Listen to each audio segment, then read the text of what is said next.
What is best in any kind of weather? It knows how to feather its nest. They are used to live in high style, can spot the slightest trouble coming for miles. That's why I believe that it's true. It's good to look at life from a bird's eye view.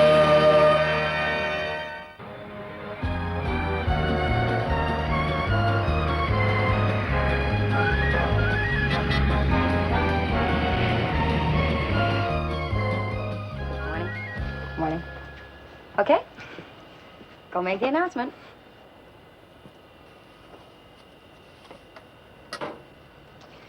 Good morning, ladies and gentlemen. Good morning, ladies and gentlemen. In a few moments, we should be taking off for Paris. Will you please belt up your seat fasteners, and please no airing until we're smoke-borne. What? Oh, I mean, just a minute. Look, relax. Now just take a deep breath and relax. I can't. I just can't do it. Look, everybody gets butterflies the first time. I wish it were only butterflies. I've got grasshoppers. Well, look, go and strap yourself in for takeoff. I'll make this announcement. Ladies and gentlemen, I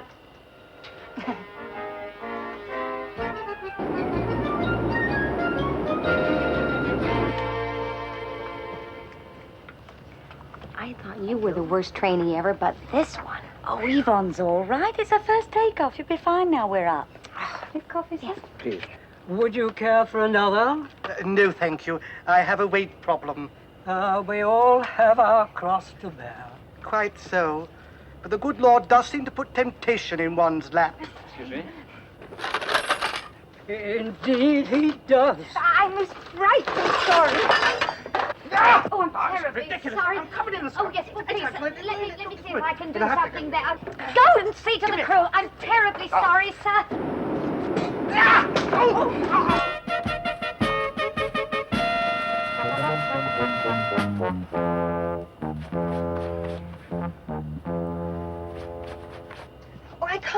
I can't go for more tea, not after that. Look, if you fall off a horse, you have to get straight back on, otherwise you lose your nerve. But I tried that once.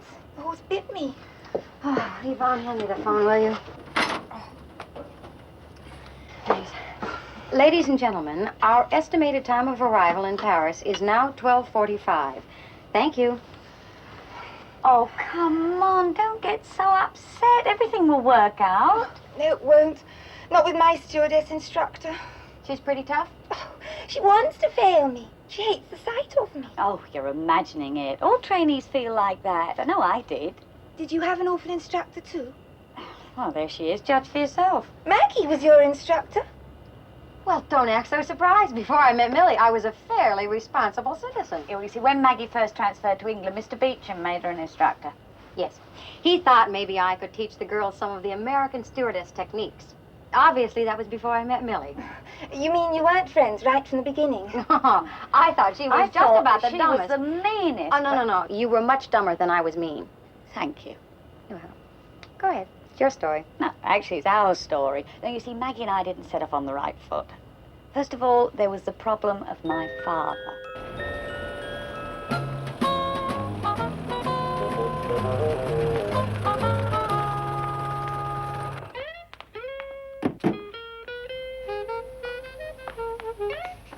lovely place, isn't it, Dad? Looks a bit drafty to me. Hello, what we got here? Tin. Bits of tin. Dad, I'm going to work in one of those. Miss Grover? Oh, yes. Yes, Millicent Grover. Oh, good. You're the last one. Well, why don't you pay off your cab and let's get started? Cab? Oh, no, that's my father. He just brought me along in the car. Here, that girl's an American. Shh. What if she is? You know what they're like. Give 'em an inch to take a mile, don't they? Dad. Well, don't they? Look what happened when we gave 'em the colonies. Excuse me, Mr. Grover, but we are starting a new course, and Millie is late. I just want to make sure that my daughter gets the decent living conditions that she's used to. Well, I assure you she will, Mr. Grover. All of our trainees are very well looked after. I dare say, but Millie's not like you Yanks, you know. She catches cold easily. Dad, I'll be all right. Yes, she will, Mr. Grover. We haven't lost a student yet. Well, all right. But I'm holding you fully responsible for her. I know about flying, and I don't want you letting her go up in one of those things without her helmet and goggles. Well, don't you worry, Mr. Grover. She'll be just fine. Jeannie Cameron, Millicent Grover. Oh, hello. Hello. Well, this is it. I hope Daddy will approve. Oh, yes, it's lovely. Oh, I like the dressing table. That's nice. Oh, that's handy. You can't leave anything behind when you leave. Is that my bed? Yes. Thank you. Huh. Oh, that's nice and hard. It's good for the back. And by the way, girls, you're both on the same course, and you have about 5 minutes before class starts. Just in case you'd like to take a cold pill or something. You're getting the acid from Maggie. What happened? Oh, she met my father. Now she thinks I'm soft. He's overprotective. He must love you very much. Either that or he's trying to get rid of an old hot water bottle. Come on, girls. Class is starting. Coming. Yes, coming. We'll follow you down. What's the matter? You not ready now? Oh, yes, we're ready. Well, then let's get going.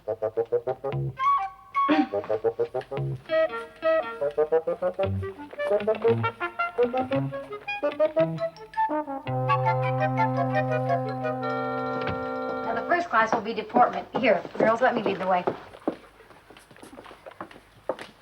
Come along, Miss Grover. Oh. Miss Grover. Coming. Very good, very good. We're like little ballerinas, right? No flamenco dancers in this place. Now think of yourselves as little ballerinas. You little ballerinas. Yes. Relax, relax. Keep the book on straight. Keep the book on straight. Very good. Hold it. Miss Grover. Yes. Your hot water bottle's showing. How many kilometers and 67 miles? Oh, you have to work that out from the tables. But I don't understand. Well, first you multiply your 67 by 8. I had 2 weak points at school. One was multiplication. All right. Now, let's see. 67 by 536. And all you do is divide that by 5. Divide. That was your other weak point? 161.1. There you are. Thanks, Millie. You're a pal. All right. Oh, no. Now what? This next one. I don't even understand the question.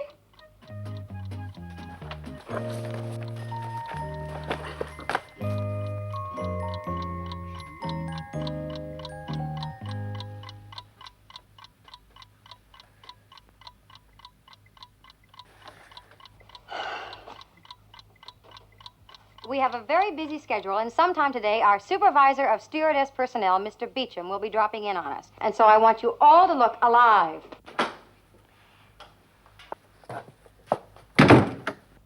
So glad you could join us, Miss Grover. Now, first on the agenda, microphone announcements. Now, this is a very important part of procedure because our passengers like to know where they're going. Jeannie, would you like to go into the galley and try the welcome aboard announcement? Me?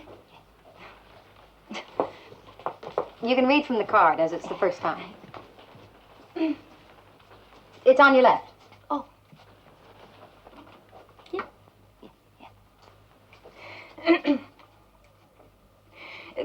afternoon, ladies and gentlemen. The captain and crew would like to welcome you aboard Flight 9070, Copenhagen, Stockholm and Oslo.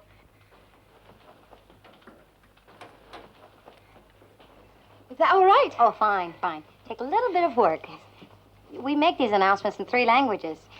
Unfortunately, that wasn't any of them. Millie, would you like to make the announce? Millie! Would you like to go in and try the announcement? Yes.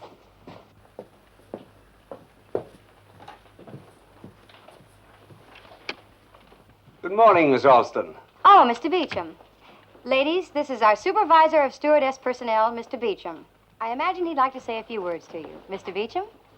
First of all, I would like to say you are a very privileged group of young ladies. The happy opportunity of working for this airline is accorded to very few. And so naturally, in return for this honor, we demand certain standards from our stewardesses.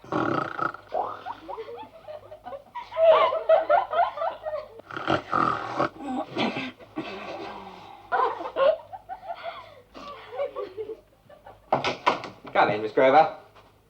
Miss Grover.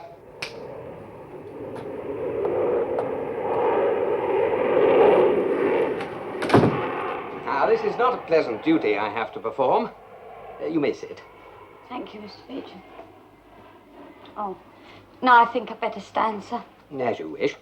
Now, Miss Grover, this airline not only wants its stewardess trainees to get 8 hours sleep, it insists upon it. But not during working hours. I'm sorry, Mr. Beecham. It won't happen again. I sincerely hope not. Otherwise, I may be tempted to break one of my inviolable rules. Oh, which one's that? Never to dismiss a girl during the first week of training. Oh, please don't do that, Mr. Beecham. I really want to work for you. Naturally. Now, Miss Grover, I want you to take this as your first and only warning. If you want to stay with us, wake up your efficiency. Wake up your ideas. Wake up your attitudes. In short, Miss Grover, wake up. Oh, well, that's that. Oh, lovely. Have you finished yours? Yes, thanks. A bit tricky, aren't they? Oh, it's all right once you get into them. Oh, I'm sorry, you need your sleep. I'll manage. Imperial gallons, litres. I'll never make it out. Come on. Thanks. There, 312.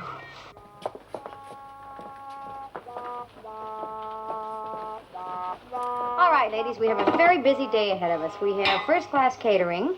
We have baby care and care of passengers on night flights. May I? Thank you, Jean. Now, will you take your diaper and fold it into a triangle? Take the both ends, bring them together, like this. Take your third end, like this. Bring it up, put a pin in the middle. And you have a neatly diapered baby. Very good. Here, Jeannie, why don't you try that? Good. Good, good. Oh, Miss Grover, we have found that our first-class passengers prefer their champagne iced. Iced? Mm-hmm.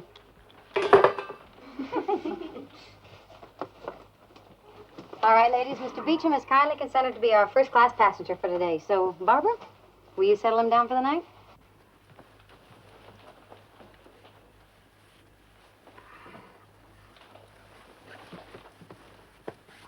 Thank you. That's very comfortable. Very good. Thank you, Mr. Beecham. Now, how about Millie?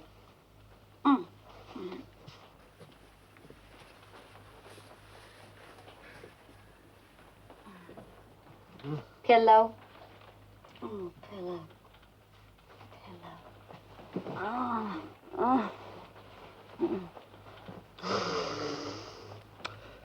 You were fired? Well, if being told to get out in 10 minutes and never to come back in his lifetime is fired, yes. He said that to you? To my daughter? Here, wait a minute. I'll tell that man a thing or two. Oh, Dad, it was you who didn't want me to be a stewardess. Yeah, sure. But there's a difference between me not wanting you to be a stewardess and some stranger not wanting you to be one. What difference? I don't know, but I'll think of some. Come on. Oh.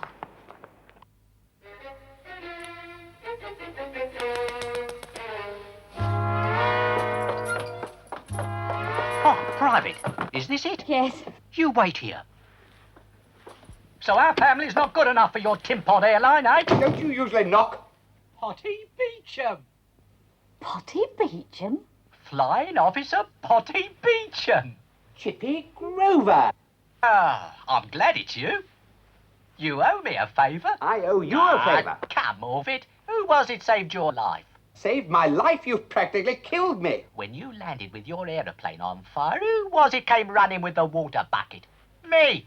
Who was it who had the water bucket filled with gasoline? Ungrateful, that's what you are.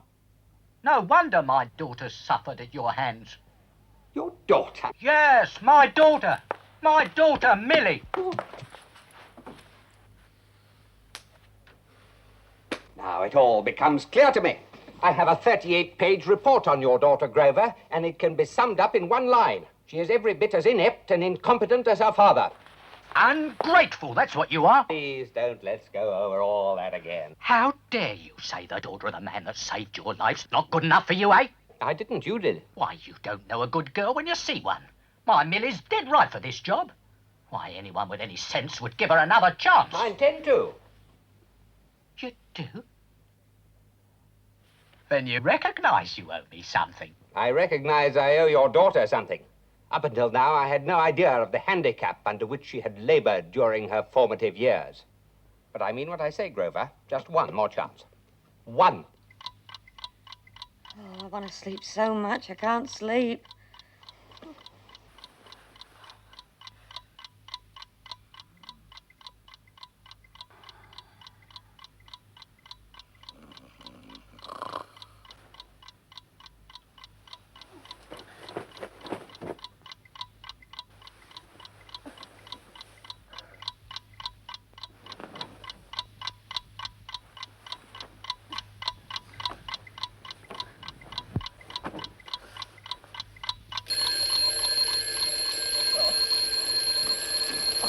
Oh, Millie, switch it off.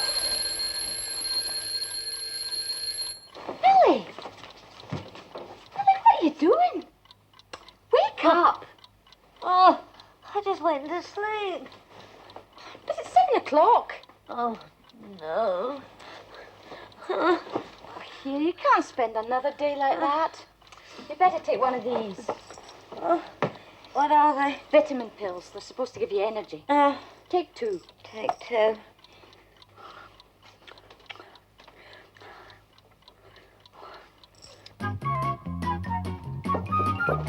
Good morning. Good morning. On water. Good morning. Good morning. Yes, good morning, Miss Rover. As I was saying, in the event of an emergency landing on water, it is the stewardess's job to see that the life raft is jettisoned and inflated. Yes. Now, who'll go first? Me. I'll try. Certainly. Let Miss Grover try by all means. It should be an education for all of us. All right. Well, the life raft is kept in this storage compartment. Oh, here. yes, I see. Oh, Yes. that's it. Oh, Yes. thank you very much. Now, in this little pocket, you will find the safety valve release. You throw the dinghy out and then pull the safety valve release. Pull the cord. safety valve.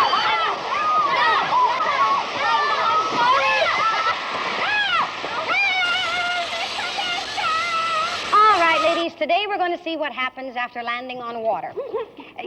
Is something wrong, Miss Grover? No, just anxious to learn. Oh, good. Well, Mr. Beecham has kindly consented again to be our passenger. There you go, Mr. Beecham. And now we need a volunteer to go through the emergency life raft procedure. Oh, I'll do it. Yes, if we could have a please, volunteer. let me do it, 'cause I want to yes, learn. all right, Miss Grover, yes. Get in the raft. Now, your first task in the raft is to set up radio communications. Get out your radio transmitter, Miss Grover. Now, to ensure proper transmitting, pull out the antenna.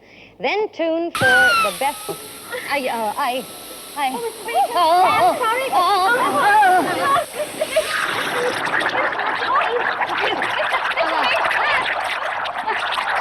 I'm sorry, Mr. Beecham.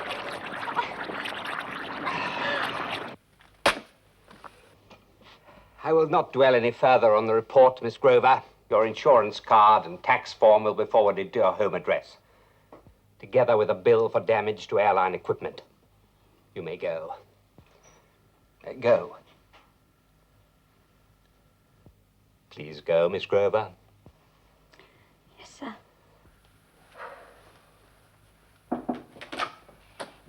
Mr. Beecham, do you have a moment? Certainly. Come in, Miss Ralston. Miss Grover is just leaving. Would you wait in the hall for me, Millie? Thank you. How dare you dismiss that girl? She is one of the most willing, helpful students I have ever worked with. But, Miss Ralston, your report, you say so yourself. Incompetent, lazy, No, Mr. clumsy. Beecham, that was before I found out what was behind all this. I just had a talk with Millie's roommate, and do you know that that girl has been staying up nights to help another student get through this course? Well, that's very noble of her, of course, but we both saw her in class. I mean, she'll never get through the course. No, Mr. Beecham, but that other student will, and all because of Millie. I'm sorry, I couldn't possibly consider reinstating her. Is that your last word? Absolutely. Then you leave me no other choice. Choice? What do you mean? Mr. Beecham, if you insist upon dismissing Millie, you leave me no choice but to tell the other girls about your hairnet. My hairnet? Hairnet? I don't know what you're talking about. I am talking about this. Yes, well, I have this very unruly hair, and my wife feels when it gets wet I should... Miss Ralston, you've touched me with your story of Miss Grover's devotion to her fellow trainee. Well, come on. Come on where? Back to class. Mr. Beecham has decided to give you another chance. Yes? Oh, isn't he a marvelous man? Oh, yes. What's that? Oh, well, that's your insurance policy. If Beecham ever tries to get rid of you again, just wave that at him. You made him give me my job back, didn't you? Well, let's just say that I convinced him that you were going to be a good stewardess. Now, come on. Maggie? Yes? That was a nice thing to do. Miss Grover, you're due in class. Oh, yes, ma'am. Yes. Teacher. Yes. Oh, yes. What a beautiful story. Oh, yes.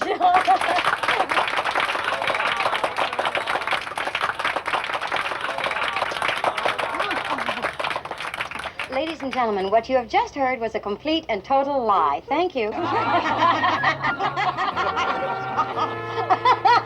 She's going down.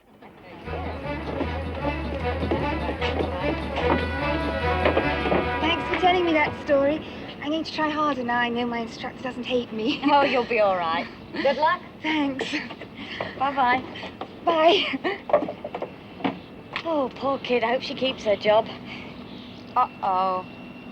There won't be any job if Beecham finds out about that. You're right. It's against regulations to meet unauthorized personnel on the field. Well, I don't think Beecham would be too upset about that. Don't you know who that man is? Well, I gather it's her father. Right. But he's also the president of International Airlines.